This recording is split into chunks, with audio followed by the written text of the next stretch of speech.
Well, welcome back, everybody. Welcome and hello.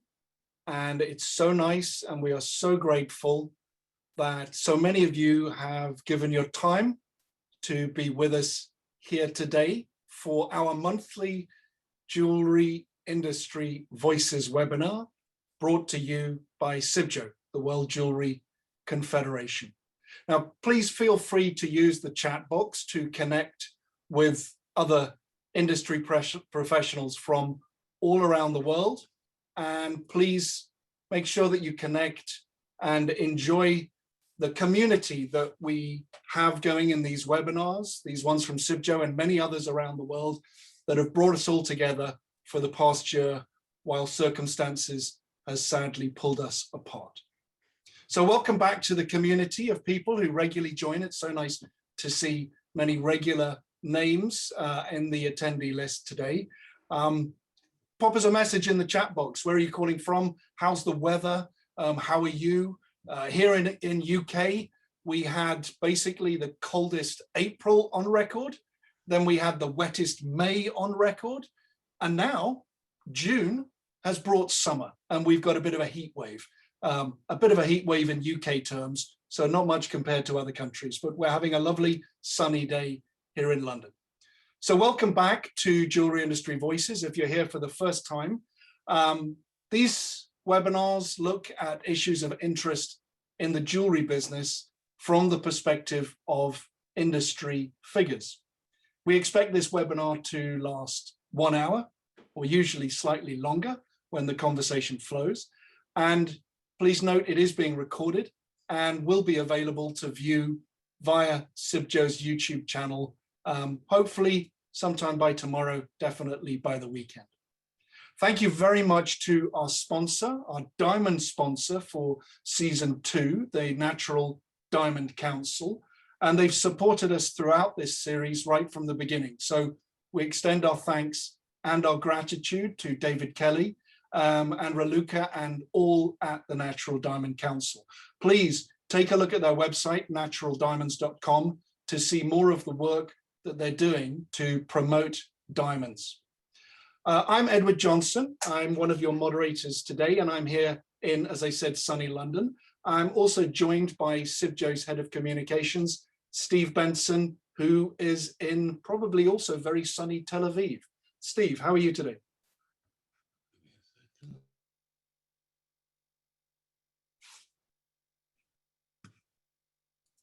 Are you with us, Steve? You're muted, so perhaps that's the quote of 2020. I thought actually I did exactly the opposite. I muted myself instead of unmuting myself. I am in Tel Aviv. It is warm. It's been warm for a long time over here already. So the good weather is nothing new to us. In fact, this is good weather. It gets hotter in about a month and a half, and then it's not so good. Let me just give a few technical details about how this is going to work for those people who might be joining us for the first time.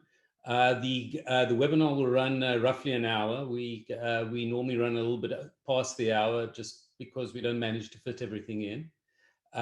You are invited to participate in the chat box, which is open.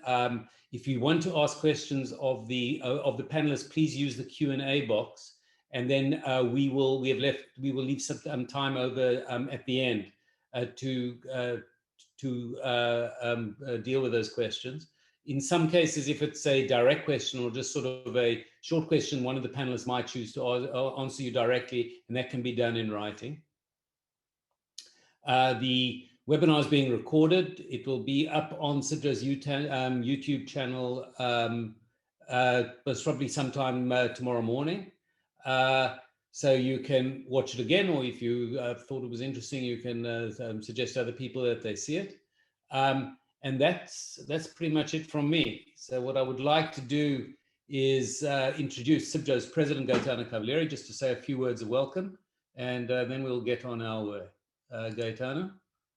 Thank you very much, Stephen and Edward, and thank you very much, obviously, to David for his support specifically in this webinar, and not only, but I want to express my gratitude to all the panelists from my very good friend, Susan Jacques, President of GIA, and we are truly honored to have you with us, Susan. Thank you very much for your presence. As well, I want to thank Marvin, Constance, Melanie, Elizabeth. Thank you very much for being all of you with us. Today, we have a topic that is a very interesting one.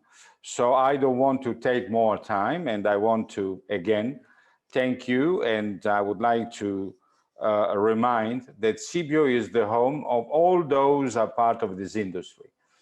Obviously, the members are contributing in a certain way, but you all may contribute in a different way, which is important as well. So my message is stay together, and standing together, we may go forward. Thanks again. Thank you, Gaetano.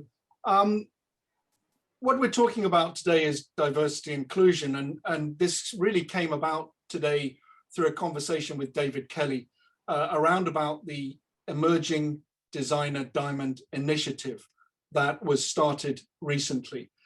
David, I'd like to ask you to get us started today with a few brief words. You know, this is your brainchild. It's something that that you've started, and I know we're very proud of. So welcome, the floor is yours. So thank you, Gaetano, Edward, and all of the panelists. We started up this initiative midway through last year, just as we were launching the Natural Diamond Council. I think most of you know that I'm a fairly recent addition to the jewellery industry.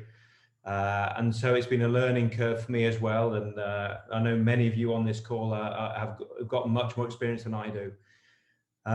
We started it because we felt there was a real need for a greater voice for emerging designers in our industry. We're at the heart of it, we are a creative industry. We're inspiring consumers. And at the heart of that is about inspiring young, talented designers to come into our industry. My feeling a year ago was that that's very tough for young designers for many reasons. And now, having really had this program up and running for kind of 3 or 4 months now, I have a much better knowledge of just how tough it is. And certainly with Marvin and Constance, I hope you're very vocal on this, because I now see just how difficult it is for young designers to come into our industry, for getting credit, for getting access to stones, for sampling costs, for retailers that want everything on memo when a young designer simply doesn't have the credit facility to do that. So I would encourage everyone on this call not just to listen and participate in this as being something that's nice to know and it's important, but actually understand the real challenges, because we're holding back our industry by not allowing the talent that's out there to come into our industry. And I hope through this webinar and other actions that we're doing, we're really hearing the voices of those with the talent who don't have access to our industry, and our industry is weaker because of it. So thank you to all of you that participate. It's great to see such a combination of experience and youth and new and people that have been in the industry a period of time. But again, all I can do is challenge our industry to listen and understand the real issues for young designers to get into our industry. And thank you again to CIBJO for hosting. Thank you, David. A real call to action there. Let's get started and let me introduce the panelists today. Firstly, let's turn to Susan Jacques. Susan is the president and CEO of GIA, Gemological Institute of America. She was appointed in 2014. Susan has previously served as the president and CEO of Borshim's Fine Jewelry and Gifts in Omaha, Nebraska for over 20 years. And Susan is an experienced business leader with a deep knowledge of the gem and jewelry industry. Susan, it's a great privilege to have you with us today. You're in Omaha today? I'm actually on our farm in Nebraska, and delighted to be here and really excited to be a part of this extraordinary panel with such great creativity and talent. So thank you. Lovely to have you with us. Thank you. Next to Marvin Douglas Linares. Marvin's brand, Marvin Douglas Jewelry, is an extension of the designer himself, an embodiment of culture and creativity that explores Latin heritage and experience through fine jewelry with designs intended to combine a youthful spirit with traditional craftsmanship. And we can tell from your hat that you're calling in from Los Angeles today, Marvin. How are you? Good morning. Good morning. Thank you for having me. It's a pleasure to have you with us.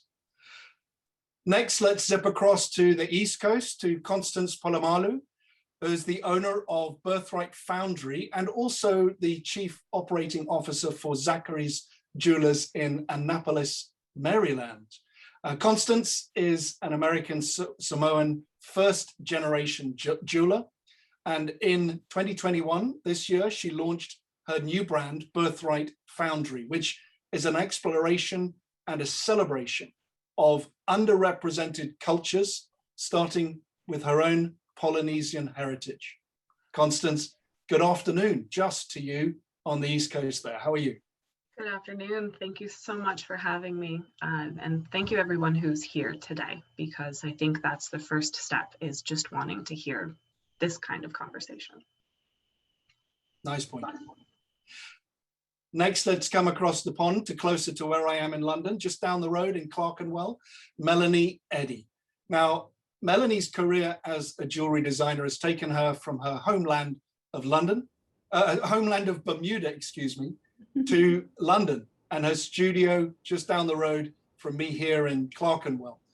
And there she creates sculptural jewelry that uses geometry as a tool to explore the relationship of form to the body. And Melanie also teaches at one of our principal jewelry design universities here in London, the Central St. Martin's College of Art and Design. Melanie, welcome. I can see you're in your workshop. So is there hammering going on in the background? Well, yeah, hopefully not too much while we have to talk, but yeah, definitely will be some at some point. Thank you for having me, and a pleasure to be joining this panel today for this discussion. You're most welcome. And last but not least, Elizabeth von der Goltz. Elizabeth is the Chief Commercial Officer of Matches Fashion. She has over 20 years of experience in buying and merchandising roles in the UK and the US. She is also a founding board member of Raise Fashion, which is an advisory network she co-founded last year, connecting Black-owned brands and individuals to fashion industry professionals for pro bono strategic, creative, and tactical support. Elizabeth, thank you so much for giving us your time to be with us today. Thank you for having me. I'm thrilled to be here and to meet everyone on the panel, and just to really start and have these really important conversations. So I'm excited for today. Thank you. Now, just quickly before we start, please note none of the opinions or information offered in this webinar constitutes any legal, financial, or official advice. CIBJO provides a global perspective on the gem and jewelry industry. So please, for more precise information, we encourage you to play an active part in your local trade associations and seek advice relevant to your location and your business. Today, we're discussing diversity and how it affects jewelry design. We want to have a conversation exploring how, if retailers are more focused on diversity and inclusion, they can attract a wider consumer base for their jewelry. So how does diversity benefit business?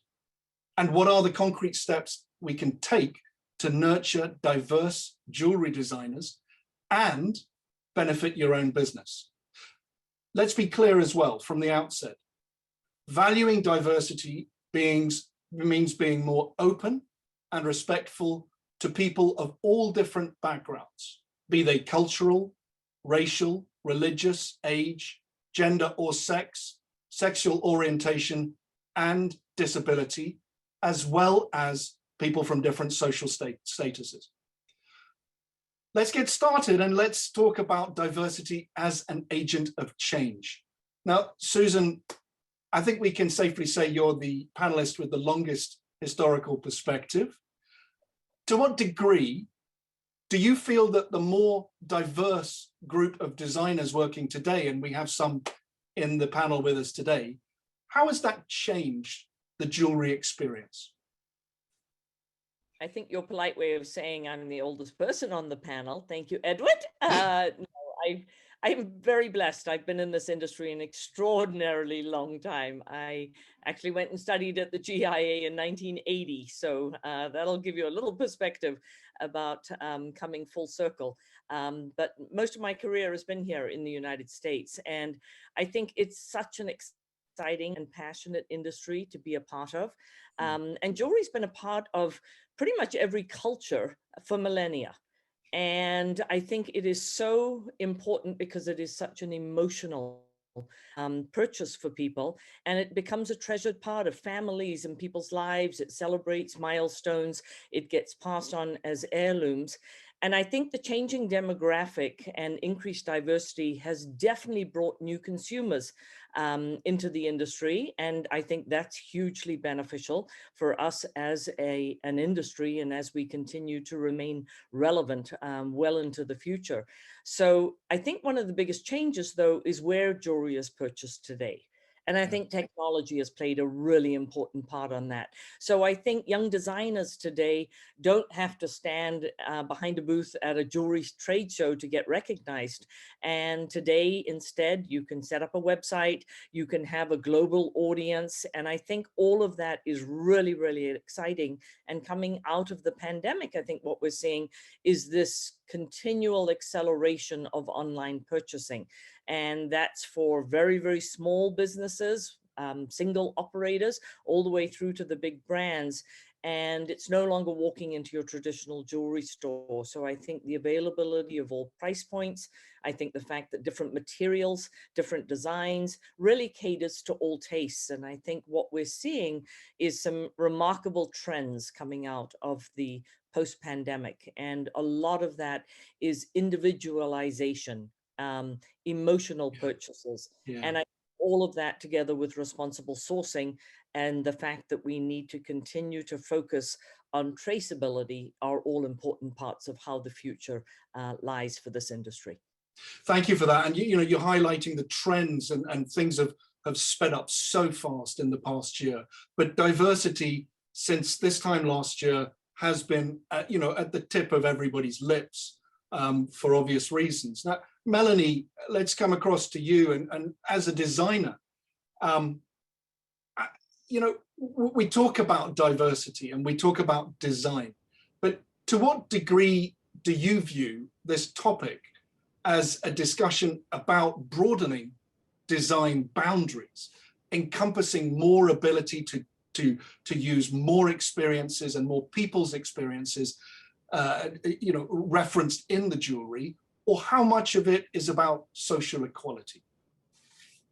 That's not a tough question at all, Ed. Started off with the easy ones. Yeah. I think I'll start off with social equality, because I think that's obviously a major part of the discussion and probably quite an important part of what we're going to be talking about today. Because, you know, as many of the kind of comments and kind of starting sentences and everything for this webinar were about, I think, you know, we need to look at working towards the industry being fairer for all of us that are engaged in it, right? Ultimately, that's what a lot of us are here to talk about. But I think to some extent, in order for us to see real change, we need to acknowledge the fact that it's not a level playing field. And I think David alluded to some of the challenges that face emerging designers and people trying to enter the space and kind of like grow their business. So I think, you know, if we really want to, in a way, facilitate and champion like true diversity, we need to really look at what do these individuals, what do these communities need in order for them to be able to fully engage in the industry. And, you know, it's really great. Over the last year, we've seen some really important initiatives come online that are looking at addressing that, you know, issue.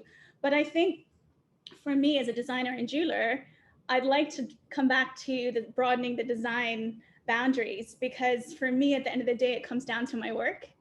And I think for a lot of us here, it comes down to the work that we're doing in this space.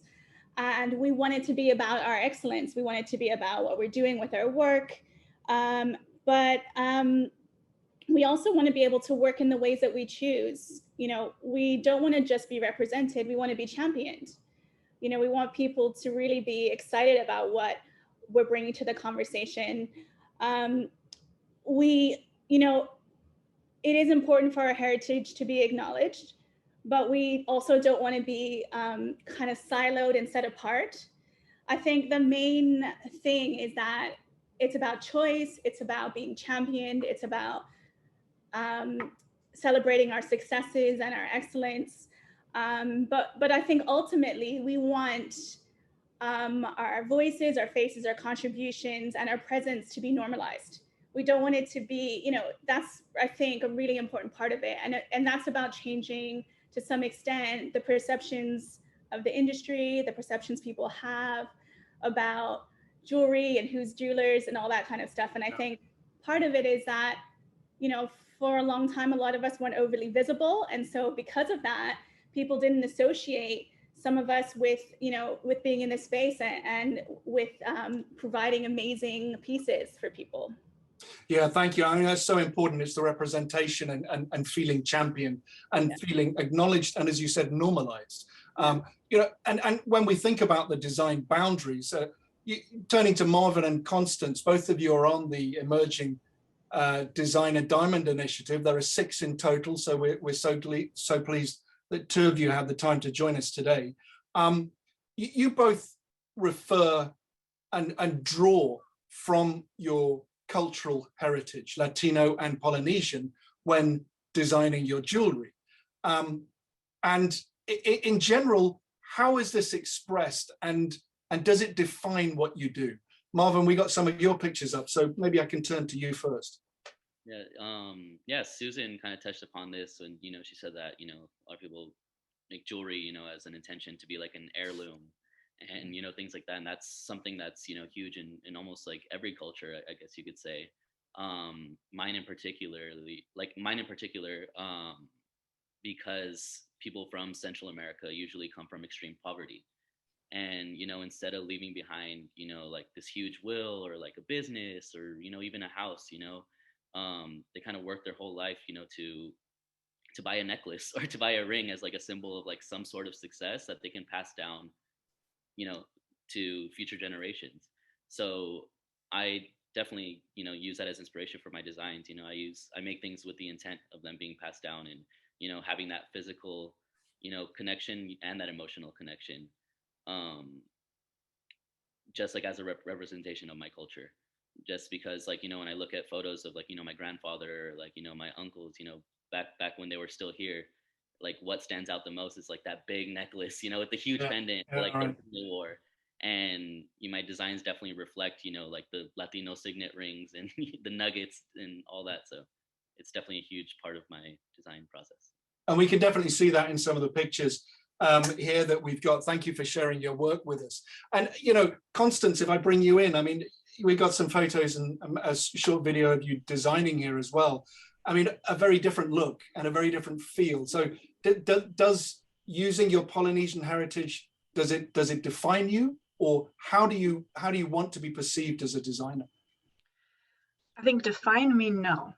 Is it a part of who I am? Absolutely. Does it inform an opportunity to do things that I haven't seen done before? Absolutely. You know, I think Melanie touched on something that really hit home to me, which is that we just want to be acknowledged. Like, I don't want to only be acknowledged in the room because I am a Polynesian designing Polynesian inspired jewelry. I'd like to be acknowledged because I'm in the room. and I think that's an important thing to remember. You know, I do in this collection draw from my heritage, but part of this for me is about the journey of really uncovering and rediscovering my own heritage. You know, I grew up removed from the islands, and as I've become a mother, I've wanted to know more so that when my son has questions about where is his grandfather from, what am I going to tell him? And we have a living culture. So unlike other cultures that have a tendency to make objects that they keep and write down history, that's not who we were as people. We kept our history in oration, in dances and music. And so for me, connecting what I've spent my life doing, which is learning fine jewelry, with where my family's from, is an opportunity to preserve our culture in a medium that will increase in value over time. And hopefully, if someone generations from now sees one of these pieces that I'm creating with Birthright, they may not recognize the cultural significance of it, but they will recognize that they're made with premium materials and therefore have value to someone. And hopefully that will spark a question. Where did this come from? Why is it important? And I love this necklace that we see on the screen here. And is the person in the photograph Samoan? Yes, yes. This is my take on a traditional necklace that would have been made with whale teeth and coral.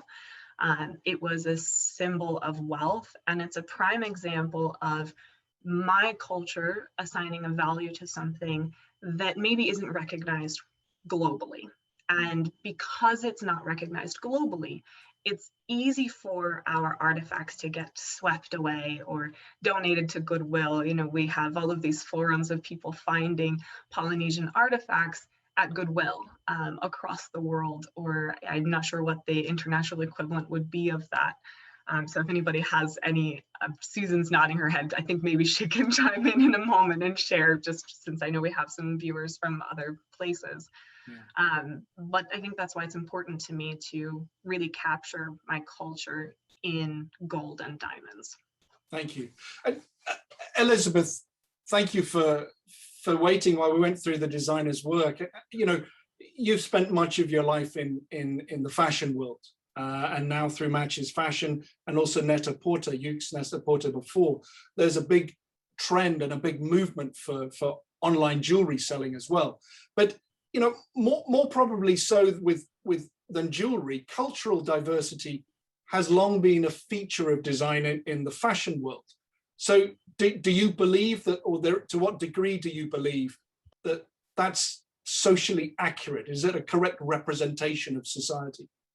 I mean, I think I've seen it change so much over the years. I think, when you think about fashion in the kind of the luxury space, if you look back, a lot of it was actually more it was probably like one culture taking influence from many other cultures, and that's what you saw in collections. So today would be kind of cultural appropriation, but you see a lot of that in kind of collections in the past. And what you see over time is with globalization and people traveling all over the world and education opening up, that we had a lot more diverse group of designers. So I would say probably in the past 10 or so years, the fashion world has become more culturally diverse, but it's taken a long time to get there, and there's still a lot of work to do.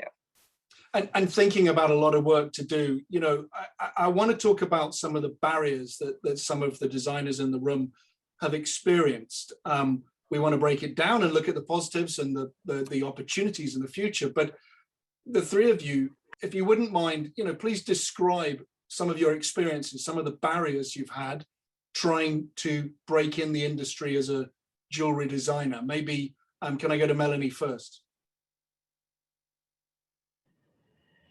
All right, no pressure. I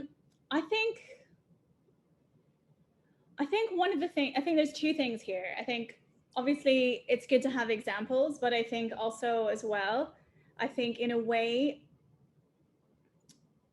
for me, I'd like to focus on solutions and on change, as opposed to looking at some of the negative experiences that I've had. And I think one of the things I think that's helpful about being in the industry for a period of time is that there's reflection, right? So I think when I was entering the industry and some of the challenges I faced, I just looked at it as like, it's a difficult industry to get into. It's very competitive. There's a lot of startup costs. Like, and I didn't necessarily kind of examine some of the intricacies or some of the dynamics behind some of the challenges I was facing. Like that only kind of happened later on with hindsight and then with seeing other people that started at the same time as me or that started after me. I mean, I'm an educator, so I've been educated for 13 years, seeing students that I've supported kind of get a lot more traction and be able to kind of expand and grow their business because of access to opportunity or to capital or to wealth that myself or others from different communities haven't had. So I think that it's more the reflection, you know, in relation to how you're seeing different people operate that is actually more telling than like pinpointing specific instances. But I would say like some of the things that were highlighted early on by David are really accurate. Like, you know, in order to, first of all, you're working with materials often, depending on where you're working. If you're working in fine jewelry, you're working with precious materials that cost a lot to, you know, to start working with. You may not necessarily be confident with working with all those materials right away. Jewelry in the early stages, whether you're making yourself or you're working with other people that are manufacturing, there's a lot of prototyping and sampling and testing out, and there's a margin of error that you need to account for that, and you're accounting for that margin of error with expensive materials, right? Yeah. So even if you're working with other ones to start with for sampling that aren't as expensive, ultimately you're going to have to then work with those materials, right? And I think there's that issue, and I think that, you know, often you need people to give you things. Like, to some extent, it's easier if you can get things on memorandum, or you can get things to look at, to understand. That's difficult to do if you don't have a network or a connection into the industry. When it comes to getting orders or processing orders, you then need the capital to fulfill the orders, or you need the capital to get the samples ready to people to look at what you're capable of. There's so many different levels where there's challenges. Yeah. So I think I'd rather focus on, to some extent, that than looking at specific details. And I think another thing that is really important to highlight is the industry. It's global. Obviously, we're all here today from lots of different places, but it is also small at the same time. And a lot of people get headway by doing unpaid work when they're learning, by going into internships or taking up opportunities where there's a history in this industry of unpaid work, you know, for people coming as students or recent graduates. Not everybody is in a position to take on unpaid work like that, right? So there's a lot of things around those areas that are like roots into networks and roots into to meeting people and making contacts that are vital to your growth, that can be difficult to access depending on you know, where you are in terms of your community, who you know, and your like kind of socioeconomic background. And also isolation. You might not necessarily be from a big city, right? You might be coming to somewhere to access the opportunity.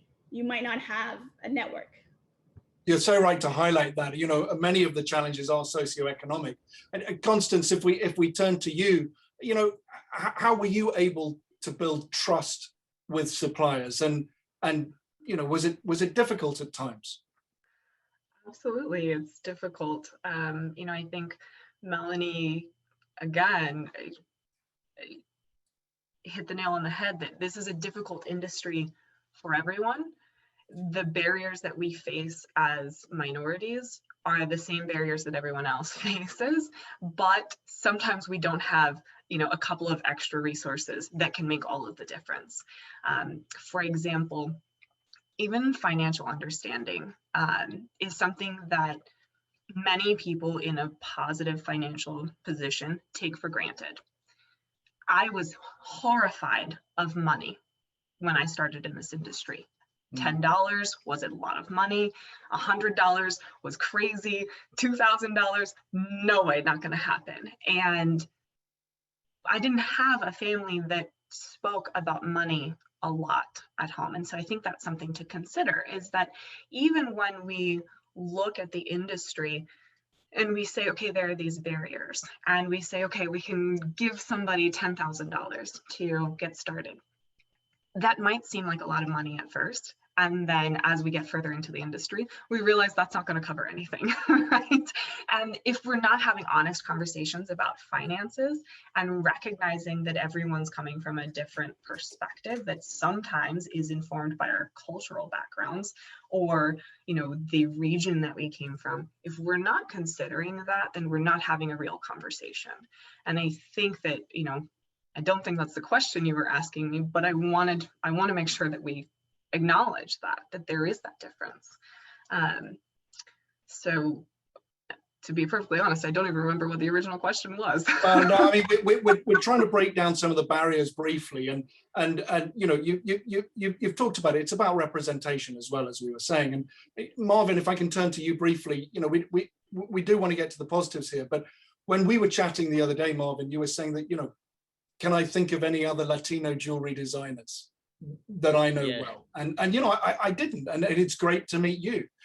So, you know, has that been a challenge for you, seeing people who are like you, or is it more important for you to just focus on your work? I think it's a bit of both. You know, I definitely fully back my work, and I'm proud of my designs and, you know, everything I do. But like I told you, you know, there's not a void in the industry for my work. You know, there's so many talented people in the industry, but there is a void for people that look like me. And, you know, mentioning that to you, that can you think of another Latino fine jewelry designer? And, you know, and it's really hard. You really have to think. And if you have to think, then that's a problem, you know? And as far as, you know, barriers just going into the industry, like, I like to tell people this, like, imagine stripping away like every opportunity you've ever had, every financial backing, anything that ever helped you get into the jewelry industry, and starting from there. Like, I feel like thus far I've had to work super hard just to get to the starting line. Yeah. And, you know, that's a problem. And let's turn to one of the gatekeepers here, Elizabeth. As a retailer, as a buyer, you know, you have the power to change, and you see these barriers that exist for new jewelry designers getting ahead. So what can you and what is Matches Fashion doing to address diversity inclusion within your jewelry buying? Firstly, Marvin, I feel like I have a few designers probably to introduce you to that you could probably, it would be great for you to network and have that kind of mentorship, because there are quite there's some really great Latin and South American fine jewelry designers out there. So we'll take that offline. But I would say that, you know, as everyone has said, I mean, the financial barrier, the cost of the resources of making jewelry is more than anything else. It's more than sampling a piece of clothing, a bag, a shoe, you know, it's another level. And even as you grow, even if your business is successful, it's even harder, because the investment in larger orders is on a level that most people are not able to finance on their own. So it is quite difficult. And then, as we've all said, this industry is small. So it's about how do you get, you know, it's all about great product. I mean, in this business, it's like, how do you get your designs? How do you get your name in front of somebody so they're able to see your work? Because that's the first part, you know. And I would say things that we're doing, I mean, you know, we're doing quite a bit. Actually, we just took the 15% pledge. I know it's mostly a US based company, but for us, we're global. We ship to 176 countries. So for us, we're saying, it's not just a number of brands, but we're literally saying 15% of our open to buy. So that's, you know, real investment. Our goal is to get that to that amount for Black designers across the board, whether it's jewelry, you know, jewelry, accessories, ready to wear. So that's one commitment we've made. We also, you know, have partnered with the Fashion Trust Arabia, so working with mentorship and designers in the Middle East, and really trying to source and find designers all over the world. You know, going to fashion weeks internationally, speaking to as many people as we can, and trying to just open that search and make it not just like a certain not that like only certain, certain magazine editors or certain showrooms, just this really narrow entryway into the fashion, kind of just saying, okay, we don't want just to look at that traditional way of entering. We're trying to just really open up the ways we can find brands and look for brands. But it is, that's the piece now that is sort of going out there and saying who can we find. But again, it all comes down to the design. So in the end, we want to increase that diversity, but it's all about really supporting the product and the beautiful design and that talent that's out there. Yeah, thank you. Susan, if we can describe you as another gatekeeper, and GIA has such a role to play in bringing new talent into the industry through your education programs. But if I can ask you to wear both your GIA hat, but also your jewelry retailer hat, but how is GIA helping to break down some of the barriers we've been talking about, and how does education work as a springboard into business? So we're very fortunate at GI. Our mission is to protect consumers and their trust in gems and jewelry. And we do that by upholding the highest standards of ethics and integrity and knowledge. And knowledge is the foundation, and it's the entry point for so many people into this industry. And so we know that in order to protect the public trust, we've got to reflect the public. And so greater diversity in the gem and jewelry industry is critically important. And we believe that these things go hand in hand, and we are working diligently to teach and practice behaviors that allow us to listen with an open heart and an open mind. And we also remain committed to just the continuous learning and personal growth of people. We are very excited about some of the scholarships that we've been able to offer, and very much, I think, got a lot of press, and we're delighted at the Beyonce Lorraine Schwartz scholarships that just got awarded to 3 very talented and exceptional young Black students, in a hope that we can bring more people in to the industry, people particularly from the BIPOC community.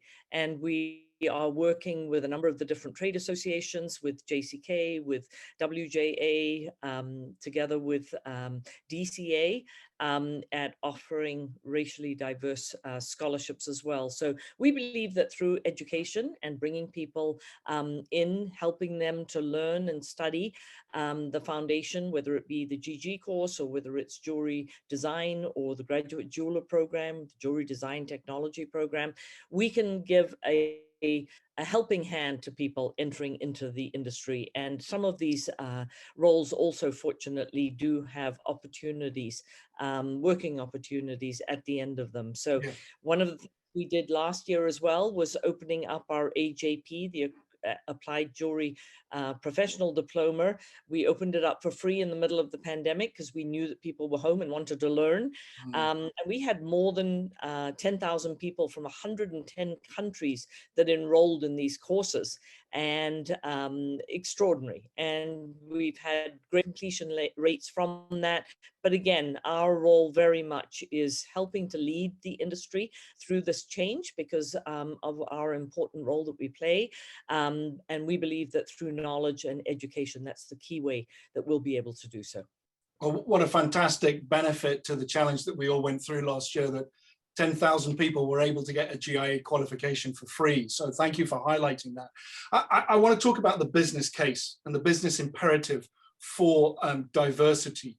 And Elizabeth, can I turn to you and ask you, from a core business sense, how important is it and to nurture new talent for Matches Fashion, and how do you manage it? How do you monitor the impact so that having your policies in diversity inclusion, how does it bring back good business for you? I think especially, we're about 95% digital Matches Fashion. We have some physical, but when you're that global and your reach is that wide, like you have to, your audience is not just, back in the day, it was your brick and mortar store in a certain neighborhood that had a very specific demographic. Like we have this really wide global audience, and you want to make sure that they feel that they can relate to you. You want to make sure that they feel like you're representing who they are as well. So I think it is really important that especially being digital, we're trying to be as sort of representative as possible of as many different cultures. I think that's just something that's so different from the business it was, even 10 years ago. I think the luxury customer is always looking to discover new designers across all categories. They want to see something new. They want to have something that someone else isn't, all their friends aren't wearing. So that part of discovery is important, and finding emerging talent really fits into that. And then it's really important to make sure that you don't take on too many at once, because you really want to help them grow. It's really important for these businesses to be long-term, to be sustainable. And I think that, when I think about great emerging talent, is they're the big talent of the future, right? So like everyone all the most famous designers today, I mean, they all started out, no one knew who they were, and I think that like when you put that commitment in early, I mean, that's what I'm hoping is these are sort of these designers that you're going to walk down the street in 10 years and see someone, with a necklace on, and oh, that's Constance, or that's Melanie, or that's Marvin, like just that, that's what you want to see. So I think that's really what we try to work towards. And Constance, I look forward to the day when people are walking down the street wearing your wonderful necklace that you showed us earlier. But how do you see diversity inclusion as being good for business for you? I think if we think about this financially, which I think is a really unifying way to think about things, it's always a good idea to diversify your portfolio. I have a brand that speaks to my heritage, but I also am the operating officer of a retail store. And it's important, and I think it's a thing that we forget in our industry because of how valuable our items are. We forget that our most valuable assets are not those that are in the cases or in the vaults, but they're the people. And to diversify doesn't just mean one thing, and it's going to be different for every community. And so I think that's something to acknowledge as well, that sometimes the diversity that our business needs is gender orientation. Sometimes it's size representation. We carry Gucci at Zachary's, and they've made a very smart decision to require retailers to carry certain rings in multiple sizes. It's super simple, but when you think about what an impact that makes on the business, I think that's an easy way to see how valuable diversity is. Because if somebody's used to walking into a store and not being able to fit any of the rings because they're, like myself, a size 8 instead of a size stock 6.5, well, then it's surprising and delighting to walk in and be able to fit something. And of course it's going to close, because where else can you go and feel welcome? I think that's what's important about it. Yeah. Marvin, have you had similar experiences? I mean, how do you see this as being important for your business and businesses you've worked in as well? Well, I think for businesses I've worked in, I mean, my business, it's just me. So, but, so I think I'm good there. But for businesses I've worked with, I think it just increases overall morale. And, it's more of a collaborative effort, to get jobs done, which increases productivity substantially. So I think, yeah, just even in just a morale sense, and just, having more of a relation with your consumer, because, consumers are also different now. So just having that, it's almost like a personal relationship, even though you're a large company. And you said something, the consumer is changing all the time, and it's about that personal relationship. And Melanie, we were talking earlier about there's a perceived mainstream that jewelers market to. So how can the industry look at and engage with wider markets beyond that perceived mainstream? Yeah, well, I think what Constance mentions is a perfect example. Everything down to the sizes, right? Like, I mean, I also have in my kind of sample pieces or my kind of stock pieces carry like a broad spectrum for that exact purpose, because we're not all like, the standard size that like, that people kind of tout. But I think as well, and I think some of the things that we talked about that Susan and Elizabeth have talked about in terms of opening up via the internet and online sales, that has democratized to some extent luxury, right? Like, because it's not just about, being in a particular cosmopolitan city and going into a particular store in a particular area to access, these items.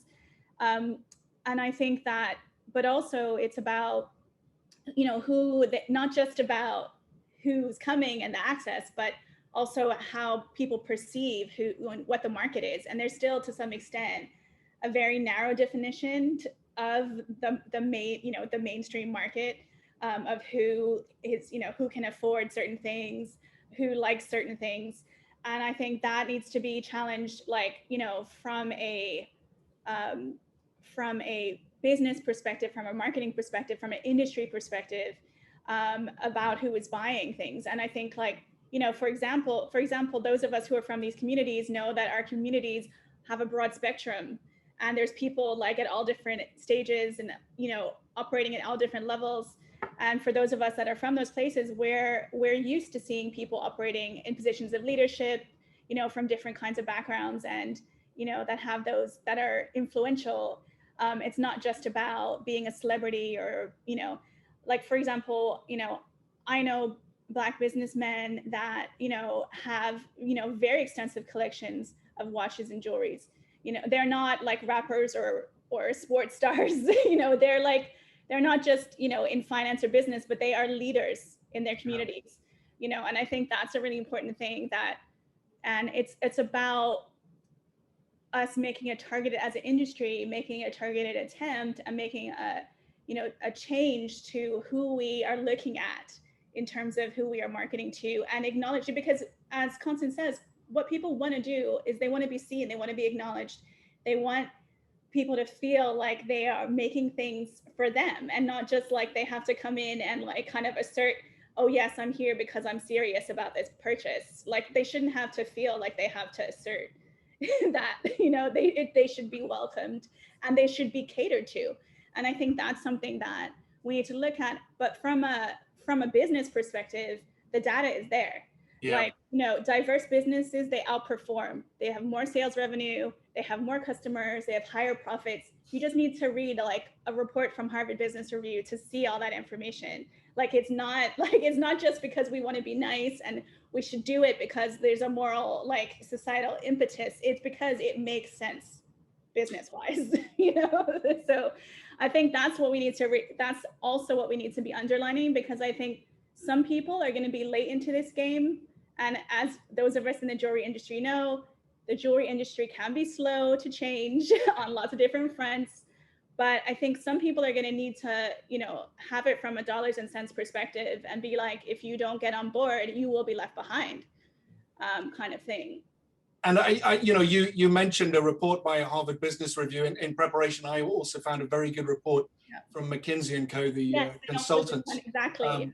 Right, you saw it too. How diversity wins, how inclusion matters. Easy to find, McKinsey & Co, diversity inclusion. And they had clear data on how both gender and racial diversity has benefited and does benefit business going back to 2014. However, one point that they did make is that diversity and inclusion is at risk now with some of the challenges posed by the COVID crisis, especially gender-based diversity and inclusion. So we need to be conscious of this. But if we can turn back to or turn now to some real concrete actions, I'd like to get briefly, as we turn the corner towards the hour here, some real sort of concrete examples of what you are doing or what businesses that you respect are doing.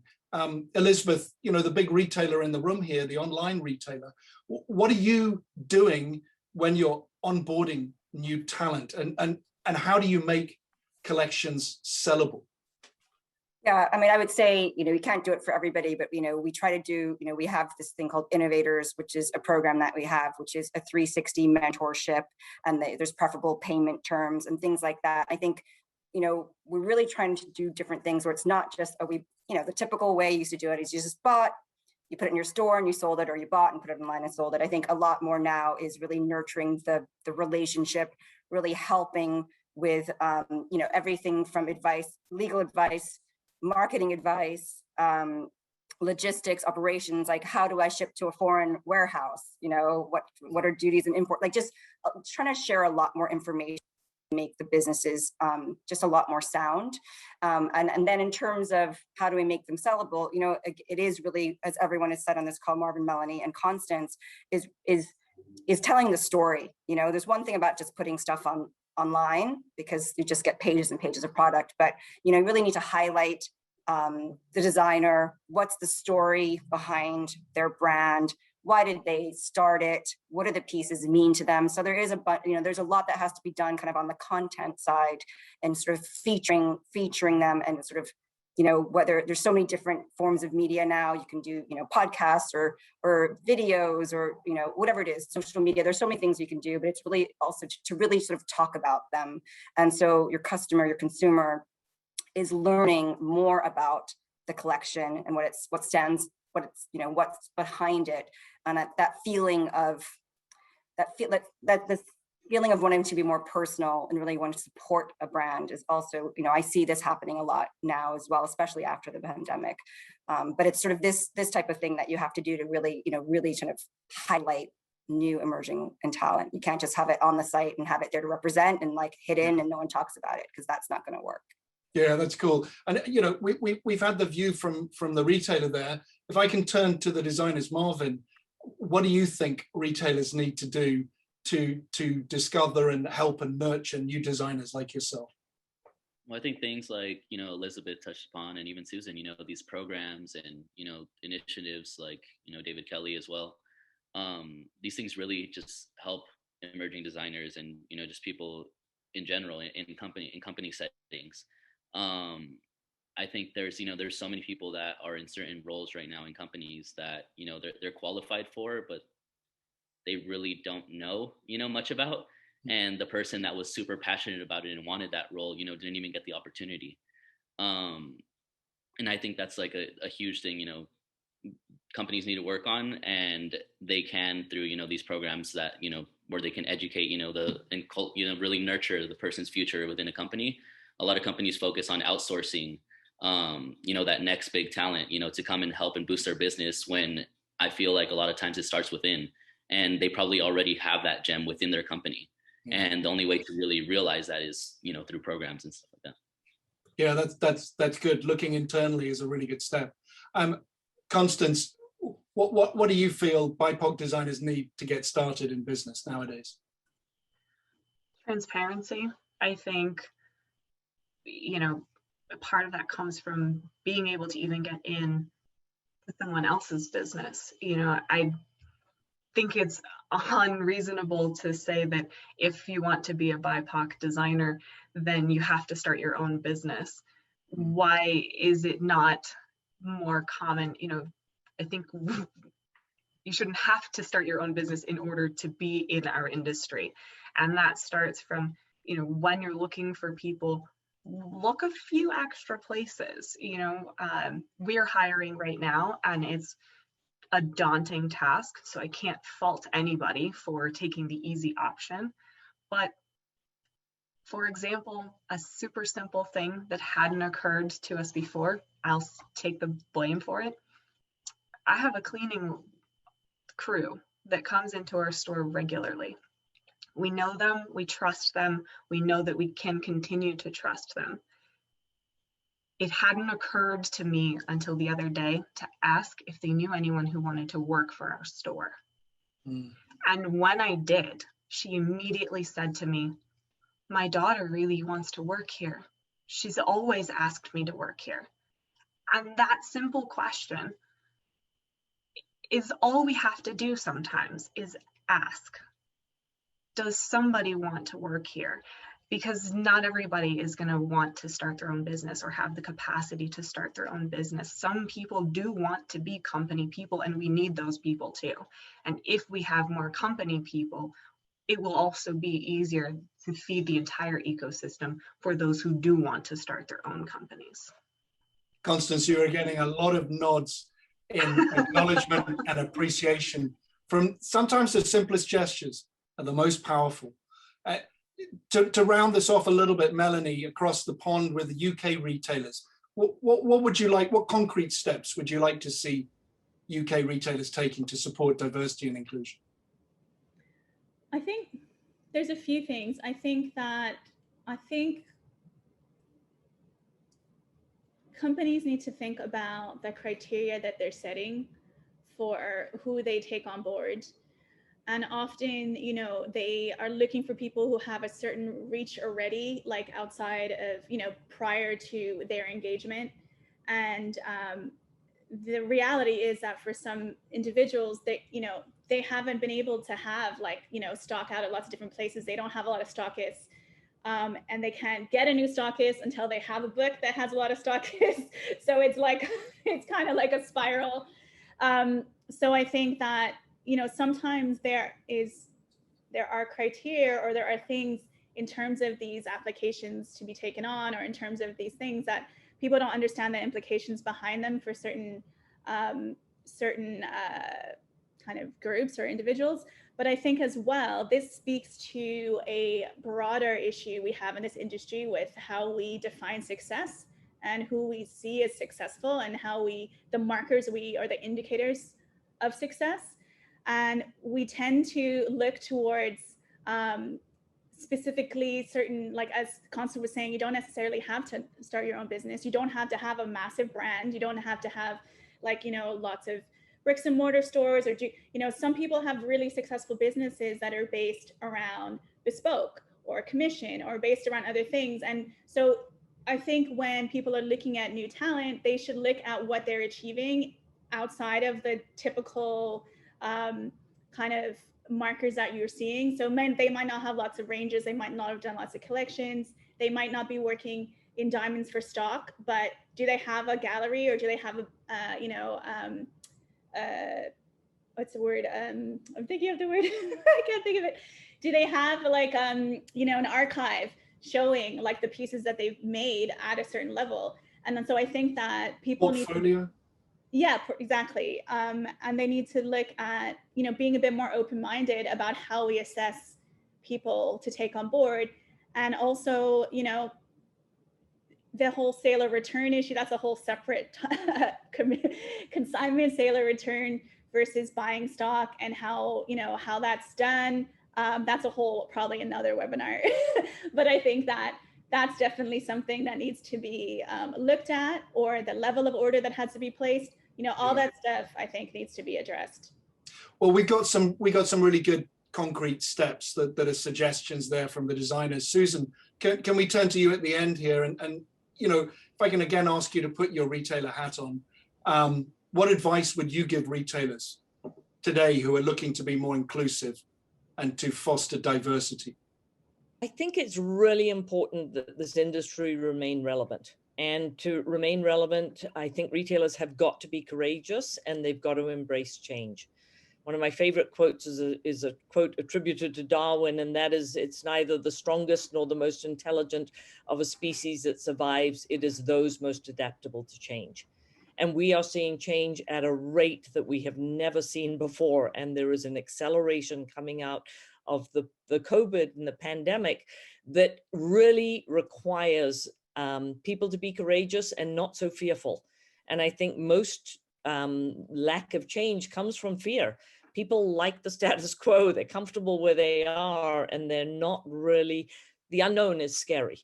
And so I think a lot of it is truly looking inward. And I know a couple of people have mentioned this, but, you know, bringing on a far more diverse staff in retail, and being relevant to the consumers that you're trying to attract in your marketing, in your advertising, in how you speak to consumers, in the language that you're using, and training your staff, helping your staff to have unconscious bias training. We all have biases. Train your staff, help them to understand where those biases lie and how they can perhaps work through them. And I think being a learner, listening and learning is really, really critical, and not always from the same source. So widen your source of who you're learning from so that you can get a much different perspective. And I think developing cultures within retail that is very, very inclusive. And I think that's a shift, a sea change for many. But I think it's critical and really, really important. And then there are so many great organizations within the trade that are really focusing on equality and diversity, Black in Jewelry Coalition is just one here in the United States, that I think really and truly educate yourself and help be the change you want to see. Thank you from an industry leader. Great thoughts and lots to mull on. Now, as usual in good Jewellery Industry Voices tradition, we've busted completely through the 1 hour mark. I was loath to interrupt any of you because there was some lovely, important information that we're sharing there. I'd like to turn to some questions from the audience, and please, if anybody does have questions, please put them in the Q&A. I'd prefer if they were focused on the topic. We're getting quite a few questions here that are off topic. I'm afraid I can't go to them. So please keep it focused on diversity and design. We do have one here from my old friend and ex-GIA colleague, Jerry Buckley, who asks, have any of the designer panelists had jewelry worn by celebrities at any kind of awards programs? And he asks, and is this an option available to diverse designers? And I'd like to add on, is it something of interest to you guys? Constance, you're smiling. What do you think about that? Can you put your thoughts to that question? I have not had any celebrities wear my jewelry. From what I understand, I think that's a bit different nowadays than maybe it used to be, with influencers and stylists, and there seems to be, you know, a full economy surrounding that. It's not particularly interesting to me as a need to build my business. Yeah, interesting. Elizabeth, can I turn to you? You know, that was always kind of like the palm door, if I can, of any brand to get their goods on celebrities on the golden carpet, or the red carpet. Is it still really relevant, do you think? I mean, I think there's a balance. I think it's interesting because it's really the biggest houses. It costs so much to dress celebrities now that it's almost like it's sort of not affordable. But I think there is a change happening in the industry, and just something that, you know, I worked on a project in Net-a-Porter with a designer that you may have heard of, Jamil Kiri. Yeah. And, you know, he's super talented, and we said, okay, we want you to do a fine collection because you've never done a fine collection. And literally, my team, we went out, we found him emeralds, we found him diamonds. I mean, David, you helped me find gold. I mean, we literally, like, he couldn't afford these materials, and we went out and got them on consignment for him. And ever since, like, and putting in someone like that on Net-a-Porter, it was so big that and it's not just us, I mean, he's obviously, but he's since then, you know, been on every major celebrity. He was in Coming to America, he's won a CFDA award. So there is something about supporting someone so they get more and more attention that really helps grow their business. Not necessarily red carpet per se dressing, but getting someone out there, and that recognition does help a lot. Thanks a lot, Elizabeth. We've got a question here that I'd like to put to you, Melanie. It's kind of referencing something that you were talking about. It's from Elisa Beigi, and forgive me if I pronounce your name incorrectly. She asks, as designers, how do you navigate the balance between incorporating elements from your cultural backgrounds, but not having your background overtake and become your brand identity? Well, that's tricky. I mean, I think it depends on the individual, right? I think it depends on how you're operating as a designer within the spectrum. I mean, within jewelry design, some of it is very much about creating a very particular aesthetic. Other times it's very much about self-expression, or about, you know, connecting to certain aspects of a culture. So I think it will depend, first of all, on that person's like objectives with what they're doing with their jewelry. But I think sometimes as well, it's not always obvious. I think a lot of people have very specific, narrow definitions of a culture. And so they might not recognize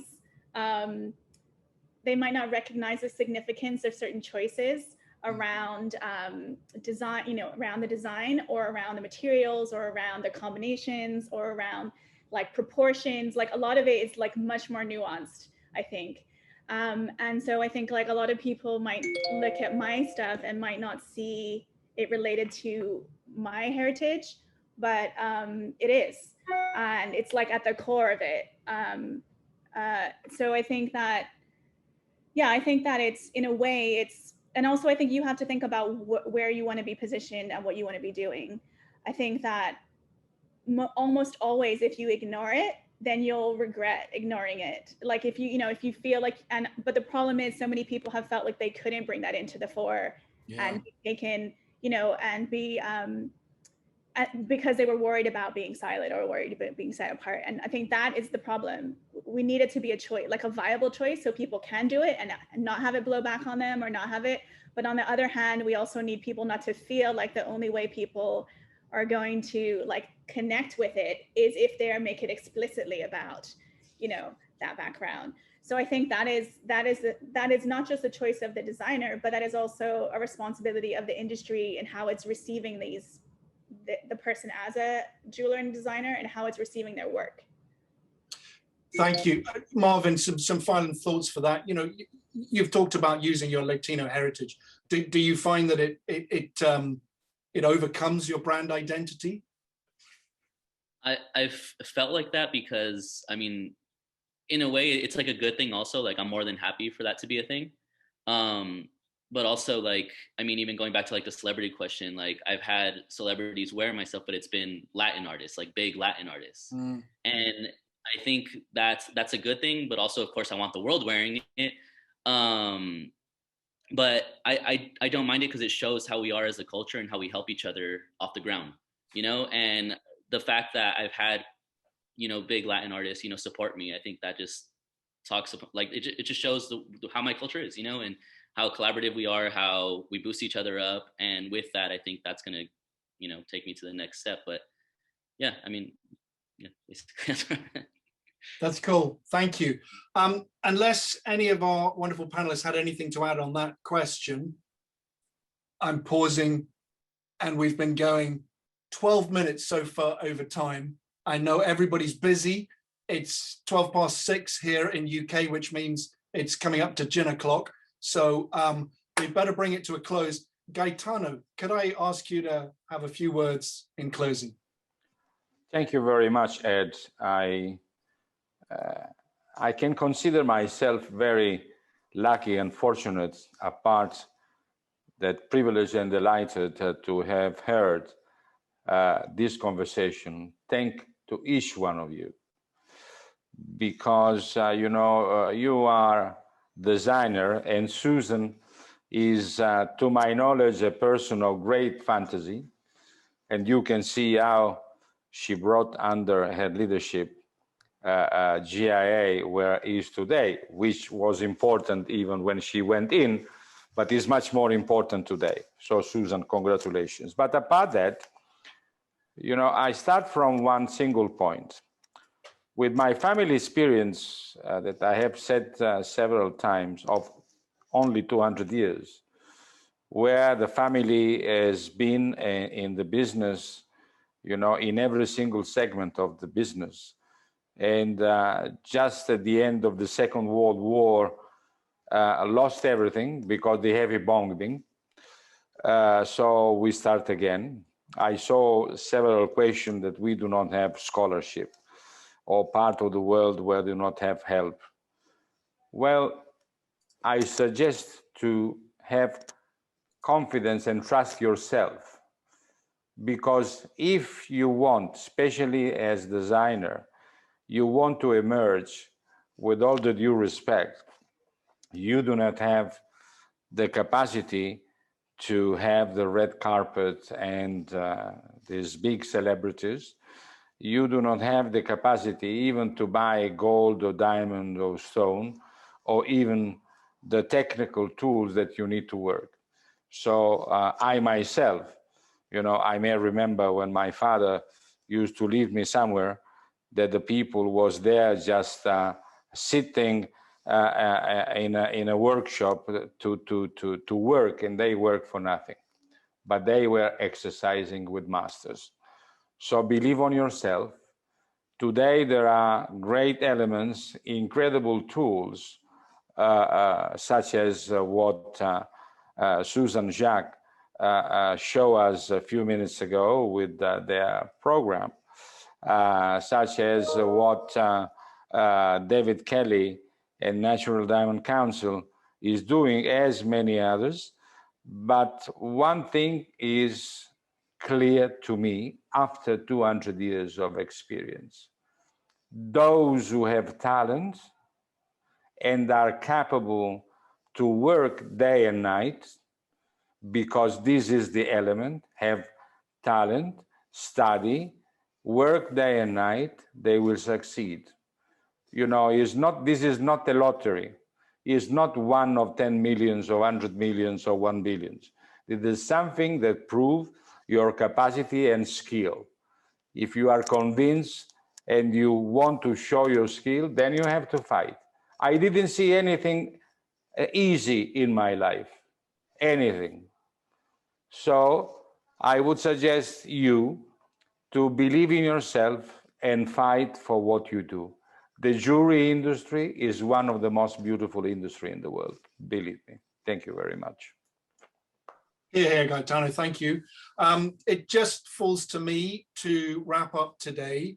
Thank you very much again to David Kelly, Natural Diamond Council, for your webinar sponsorship today as our diamond sponsor. But thank you also as well to all of our other Season 2 sponsors, the Platinum Guild International, Gem Cloud, and Uni Diamonds as well. We really appreciate the support to be able to do these. Steve, if you could move the slides on, we'll be back next month in mid-July, slightly later in the month.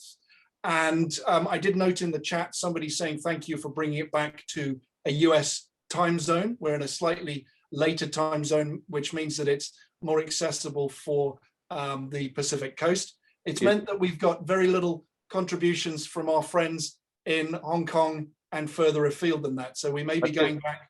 It is much later in Indonesia. It's much later in Indonesia. It's much later exactly. We can't please all the people all the time. So, but we were happy to be able to have an earlier start for our West Coast colleagues and friends.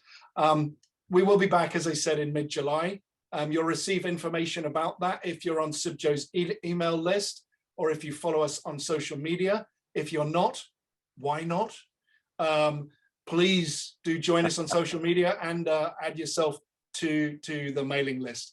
Listen, thank you so much to all of our panelists. Constance, we really appreciate your involvement today. Melanie, thank you so much. I look forward to seeing you down the road from where I am in Clerkenwell in London soon. Marvin, keep up your great work. And I hope the Dodgers have a better season than they have in the past. Elizabeth, it's great to see your smiling face. Thank you for joining with us and your valuable time today. And last but not least, Susan, thank you for your leadership and the education that you provide to so many. So many in the chat have acknowledged that they received scholarships and accessed GI education through the past year. So thank you for all you do. We'll leave up the chat box and keep the webinar open because sometimes people like to read through the stuff in the chat. So I won't be one of those people who clicks close. And so you're all suddenly left in an empty room. Please feel free to read through the chat. But signing off from my end, thank you so much and see you next month. Bye-bye. Thank you very much. Bye.